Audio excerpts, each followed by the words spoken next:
Hey, good evening, everybody. We are looking at overall pretty active weather, cool weather around here, lots of rain.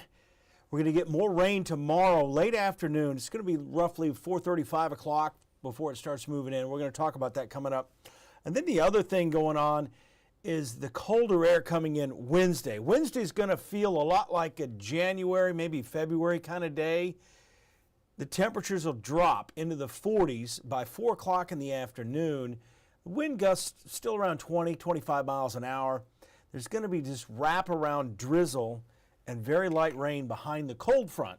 Ahead of the front, as we go into the morning hours on Wednesday, the wee early morning hours, we'll have heavier rainfall. There's no threat of severe weather at all with this, so we're going to get into that. But now I kind of want to talk more about Melissa. This is just it's going to be a devastating hurricane. Even if it would weaken now a bit and before landfall, it's still going to carry forth a lot of rain, 20 to 40 inches of rain, very hilly terrain. I've never been to Jamaica myself, but here it's beautiful. A lot of people vacation there. But the challenge here is you go roughly 12 miles inland from the ocean to about 6,000, 7,000 feet in the air with these mountains. And those areas, all this rain is going to fall, and it's just going to flood these towns. At the very bottom of these mountains, there's going to be mudslides, and that'll be devastating. You're going to get a 13-foot storm surge in some of these bays, like Montego Bay. It's also going to threaten, the infrastructure, the power structure for months to come. They are going to need help.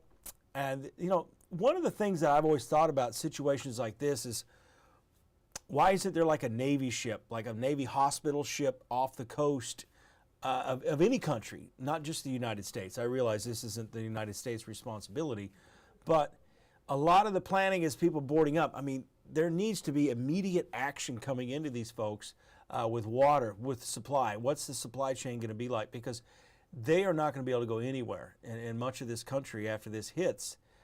Just because of the widespread devastation we do expect. So again, there's flooding, there's high wind coming through here. I mentioned some of the people comparing this a little bit to Helene in the North Carolina area with that terrible hurricane last year. The one thing about Helene was the forward speed made some of those higher terrain winds a lot worse. But there's going to be a lot of tree damage in the higher terrain, the mountainous areas too.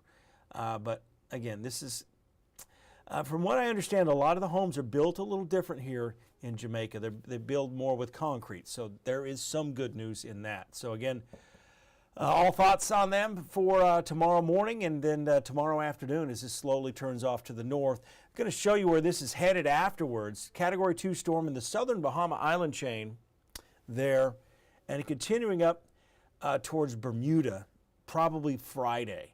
But one thing that's drawing this to the north is the cold front that's coming in here Wednesday. But here's the high resolution, where I put my glasses on here, starting to make that shift to the northeast. It's been nearly stationary. We got the Cayman Islands down in there too. So this is wobbling a little bit. One thing that may happen is it may go through what we call an eye wall replacement cycle.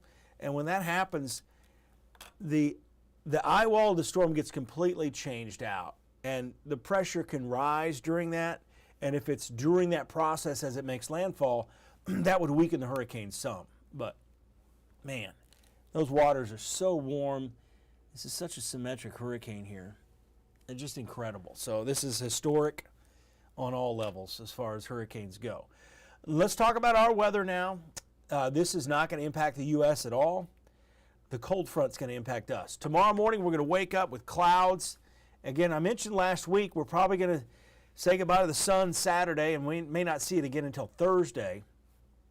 As we continue on past the noon hour tomorrow, still no rain, but the rain showers, in fact, this model guidance has dropped it quite a bit as far as the rain, but it still comes in.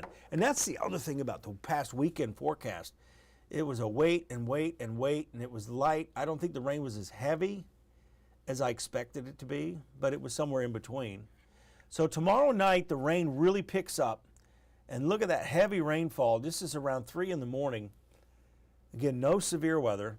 The temperatures are in the low to mid 50s at this hour, and that very well could be when we see the high temperatures.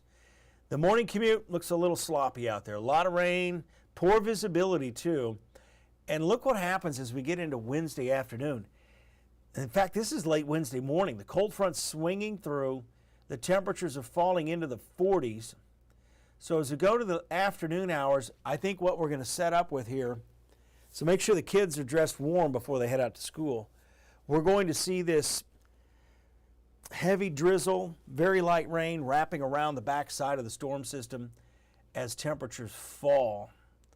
So this is not, by 11 o'clock, we're already getting close to the upper 30s. So here's your 3-day forecast.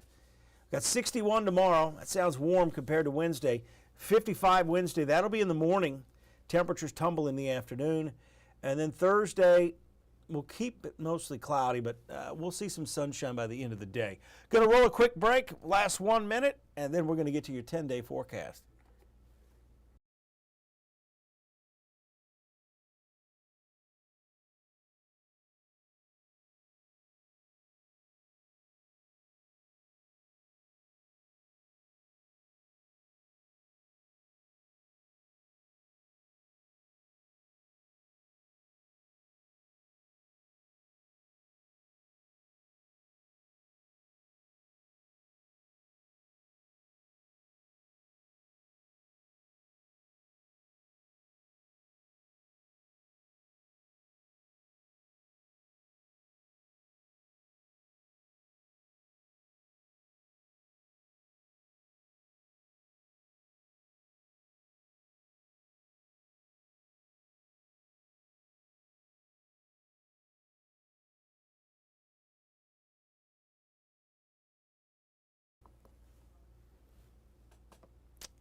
All right, stopping that break there. Thanks for sticking around here.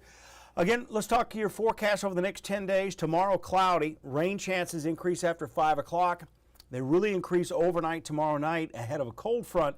And Wednesday, temperatures will tumble into the 40s by the afternoon. It is going to be feeling more like winter. I'm telling you, it's going to feel like winter on Wednesday.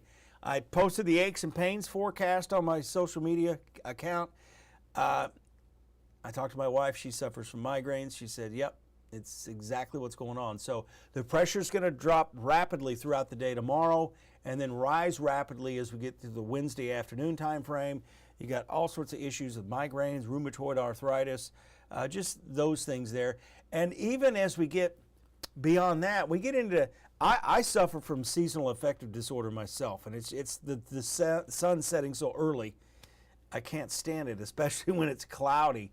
So maybe I'll put a bunch of sunlights in my garage and I'll just hang out there. So again, we changed the clocks. Halloween looks great. It'll be breezy and cool Halloween evening for the trick-or-treaters, but perfect weather. And then we get Saturday, Sunday's nice weather. It's just the fact that the sun sets at 4:51 Sunday.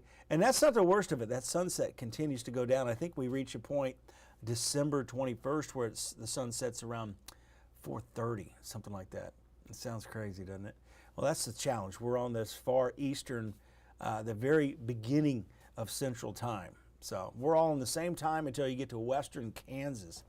So maybe we need to break that time zone up or something.